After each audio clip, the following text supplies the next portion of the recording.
Continuando a discussão sobre o texto do Wilson Suzigan, cabe ainda comentar o plano de metas e o segundo PND. Já falei sobre a instrução 70 da SUMOC de 1953, governo democrático de Getúlio Vargas, que instituiu um regime de taxas múltiplas de câmbio organizadas na forma de leilões de promessa de venda de câmbio. Bem, naquele momento, segundo o governo Vargas, existia uma demanda do capital estrangeiro por maior participação na manufatura nacional. E essa participação era dificultada pela instrução 70. Por quê? Imaginem, se alguém quisesse fazer, desde os Estados Unidos, um investimento industrial no Brasil, cada uma das coisas que fizessem parte deste investimento e que tivesse que ser importada, precisaria passar pelo sistema da instrução 70, ou seja, para cada um dos itens importados, o preço efetivamente pago pela divisa era imprevisível, só ia ser apurado após a participação em um leilão de promessa de venda de câmbio. Ou seja, até mesmo a idealização do investimento era muito difícil. Você sequer sabia quanto você ia gastar em dólar. Para não dizer que muitos dos itens que fossem demandados para a construção da fábrica eventualmente pudessem recair naquelas categorias onde a promessa de venda de câmbio era vendida da forma mais onerosa, onde o leilão tinha uma estreita margem de oferta para uma grande demanda.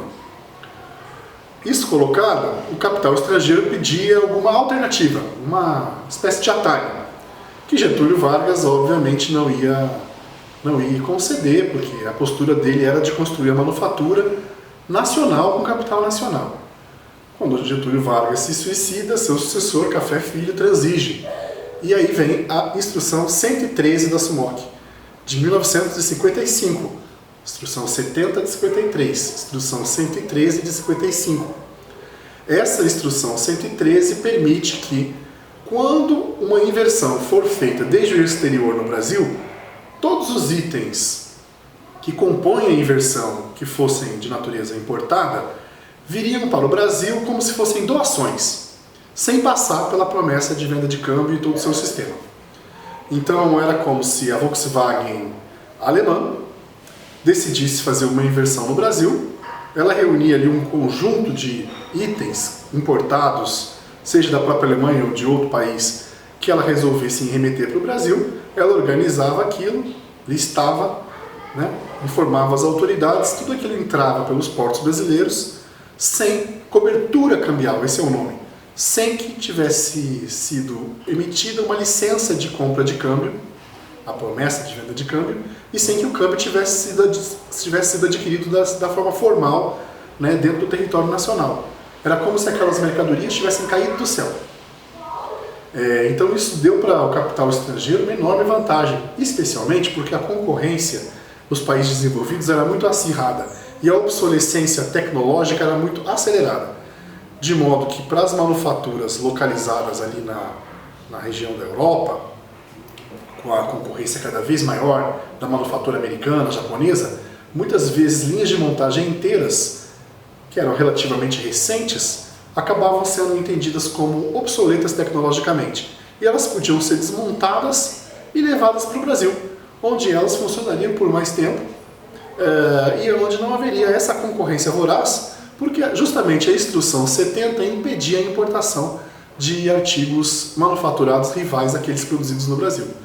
Então nós temos casos icônicos. Por exemplo, nós no Brasil temos automóveis que têm às vezes um nome distinto do nome do automóvel alemão, mas que nada mais era que uma versão retrasada daquele automóvel alemão.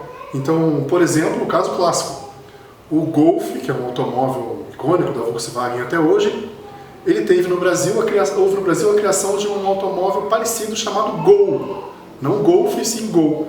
E no início, o Gol nada mais era do que um Golf antigo. Antigo, porém 0 km. Você desmontou a linha de montagem lá da Alemanha, porque precisava fazer uma versão mais atual, mandava para o Brasil, pela instrução 113, e aqui no Brasil colocava-se um nome diferente para evitar a comparação, mas era simplesmente uma versão antiga do automóvel que existia na Alemanha. Outro caso icônico, quando a Inglaterra foi se aproximando do continente europeu, entrou na União Europeia, ela precisou aderir ao sistema de medidas continental, né, dos centímetros e metros e tudo mais. E aquele sistema todo de canos, vender canos com polegadas e frações de polegadas, se tornou algo obsoleto. Né? Então, por que você vai fazer com toda aquela manufatura? Mandar para o Brasil. Não é por outra razão que no Brasil nós temos um sistema métrico há tanto tempo, né? Mas a gente vende canos, compra canos com polegadas. Né? É uma coisa estranha. Mas porque a nossa manufatura foi fundada neste momento, que a Inglaterra estava estava resolvendo entrar no sistema métrico. Então a manufatura tinha uma obsolescência tecnológica repentina, que permitia que fosse então mandada para o Brasil para ser ali utilizado por mais algum tempo, todos os equipamentos que estavam em bom uso na Inglaterra até que ficassem obsoletos por uma questão conjuntural. Bem, isso colocado, esse é o arcabouço no qual vai surgir o plano de metas.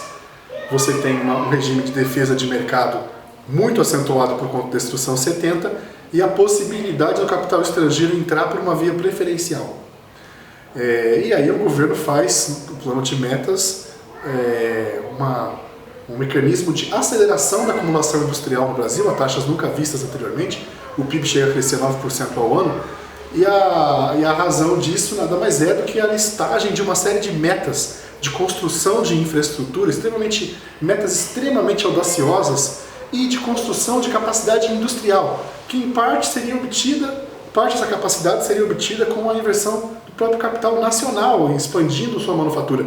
Mas essa não é a parte mais nobre. Com certeza a parte mais fundamental veio da incorporação de capital industrial pela via da introdução no Brasil de manufaturas que haviam sido entendidas como obsoletas em seus países de origem, que aqui entravam facilmente pela Instrução 70. Essa é a lógica da política industrial de Juscelino Kubitschek, que deu muito certo, criou uma manufatura com um lag, uma defasagem temporal.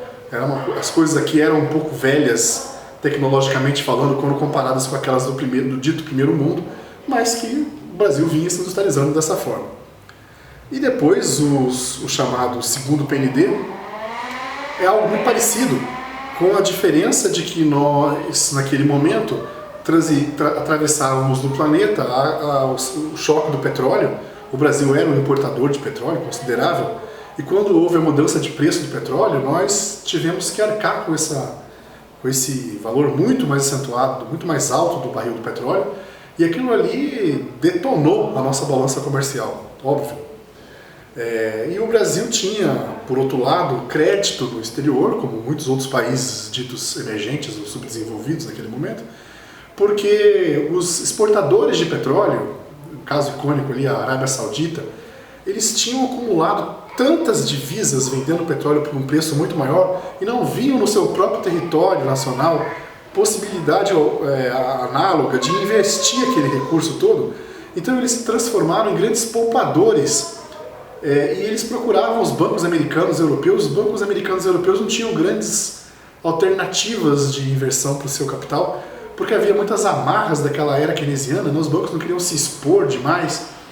Então eles acabaram fugindo das restrições legais, criando pequenas filiais em paraísos fiscais europeus, e essas filiais estavam libertas dessas amarras e permitiam investimentos de natureza mais arrojada, mais agressivos, mais perigosos, digamos assim.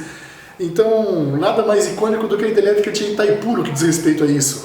Chega lá na Suíça, um ditador, a equipe de 2 ditadores sul-americanos, falando que vão construir a maior hidrelétrica do mundo num lugar que tem dificuldades geológicas consideráveis, para não falar dos problemas políticos inimagináveis que podem existir entre esses 2 países que já até se mataram no passado não tão distante assim, numa guerra.